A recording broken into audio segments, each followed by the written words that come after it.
Bon, maintenant nous avons un jeu qui fonctionne. Il a tous les éléments importants d'un jeu de plateforme.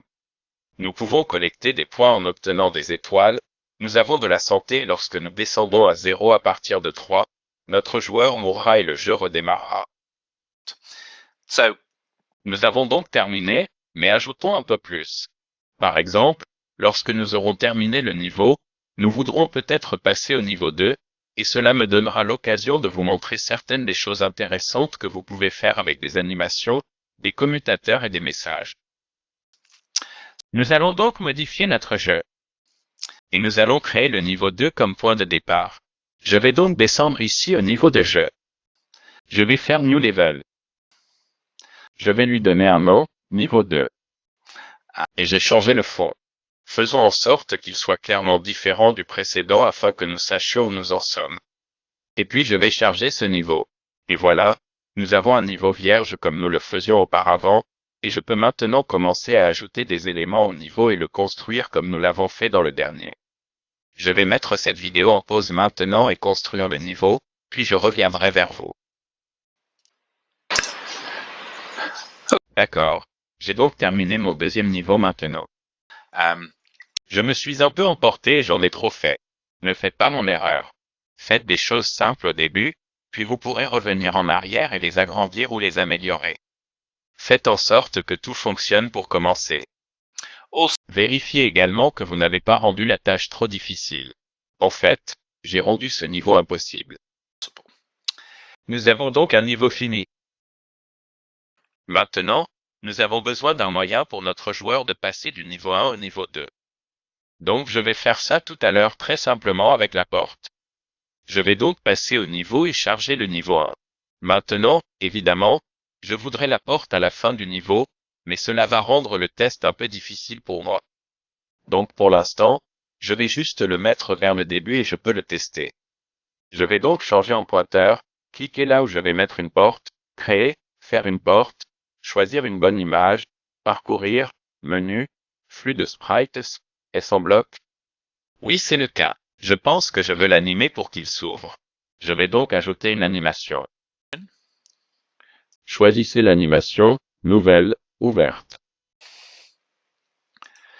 Et ce sera juste la porte ouverte. La porte s'ouvre donc au passage du joueur. OK. D'accord. Eh bien encore. Alors maintenant, j'ai une porte. Je déplacerai cela à la fin une fois que je serai satisfait que cela fonctionne. Mais il faut un comportement. Donc ce que je vais faire maintenant, je vais ajouter le comportement qui le fait passer au niveau suivant. Alors éditer, comportement. Ce qui va se passer sera lorsque le joueur le touchera ou entrera en collision avec lui. Je vais donc ajouter une collision. Collision avec, je pourrais ajouter des monstres plus tard. Donc je dois m'assurer que ce n'est que lorsque le joueur y va. Joueur. Bien. Donc, si le joueur le touche, et puis ce que je veux faire, c'est dans le déroulement du jeu, je vais le faire passer au niveau de la charge. OK. Charger le niveau 2. OK. Ainsi, lorsque le joueur touche la porte, nous passons au niveau 2. Je veux aussi cette animation. So, Revenons donc aux propriétés de la porte, animation. Vérifions juste que tout va bien. Ouvrir. Je pense que je vais le faire rester ouvert, donc je vais le faire rester sur la dernière image pour qu'il reste ouvert une fois qu'il a été ouvert. and Et faisons démarrer l'animation lorsque le joueur la touche. um, Nous devrions aussi avoir un son, n'est-ce pas? Parce que c'est quelque chose d'assez important quand on passe d'un niveau à un autre. Ajoutons un son. Déplacez-les un peu, rendez-les plus propres. Nous allons donc jouer le son. Quel son doit-on avoir? Un effet sonore. Faisons quelque chose comme un bruit de whoosh.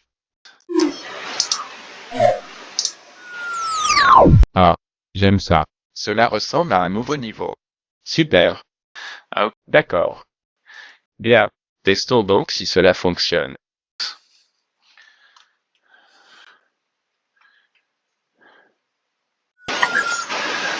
Bon, Cela nous amène à notre prochain niveau. OK. D'accord? Bien. Donc ça marche. Alors maintenant, vous avez tout ce dont vous avez besoin pour faire un niveau de base. Vous pouvez suivre la santé et avoir des dangers qui enlèvent la santé. Vous pouvez avoir des choses à collecter comme des étoiles et montrer aux joueurs combien d'étoiles ils ont collectées, et vous pouvez créer autant de niveaux que vous le souhaitez et passer de l'un à l'autre. Vous avez le choix maintenant. Vous pouvez soit arrêter de regarder ces tutoriels et simplement améliorer vos jeux et mettre plus de détails et ajouter plus de niveaux. Ou si vous voulez en savoir plus sur des choses plus avancées que vous pouvez faire avec l'envoi de messages et l'ajout de monstres, alors je mettrai les prochains tutoriels sur les choses les plus avancées. Le choix vous appartient. Amuse-toi bien. Amusez-vous à créer vos jeux.